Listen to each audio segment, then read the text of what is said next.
কে করেছে তো বোঝা যাচ্ছে না, বোঝা যাক, জানা যাক, তারপরে বলা যাবে।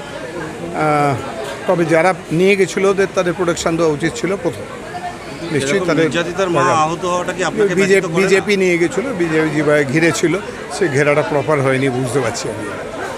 তো সেই জন্য কে তার মধ্যে কে কাকে মেরেছে বলতে পারবো না আমি। তবে আমি খুব দুঃখিত, আমি কিন্তু তার জন্য মর্মাহত যে ওনার লেগেছে, একবারই লাগা উচিত ছিল না।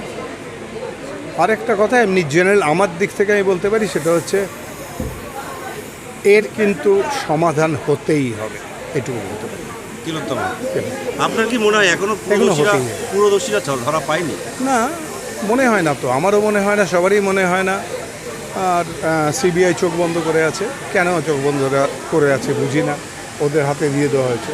সেন্ট্রাল গভর্নমেন্ট কী করছে, পলিসি কী, ধরা যাচ্ছে। পরিবার বলছে আরও অনেকে যুক্ত আছে, তাদেরকে গ্রেপ্তার করা হচ্ছে। হ্যাঁ, হচ্ছে না, তার মানে হচ্ছে না, ধরলে তবে তো বলবে, পয়েন্ট আউট করতে হবে তো, তারা দেখাবে, সিবিআই যাবে। সিবিআই তো দেখলাম ওপরে একটা কি 9 নম্বর ঘর না কি আছে, এটা বলেই ছিল, রক্তের দাগ আছে সেখানে, তার চাবি নাকি খোলে নিয়েছে, ভাই ঢোকেই নিয়ে। বহু মানুষ আছে ওখানে যাদের চিহ্নিত, আগে থেকে বলা হয়েছিল, এরা সাংবাদিকরা তোমরা সব দেখিয়ে দিয়েছিলে, সেখানে তাদের কাউকে ক্রস এক্সামিনই করে।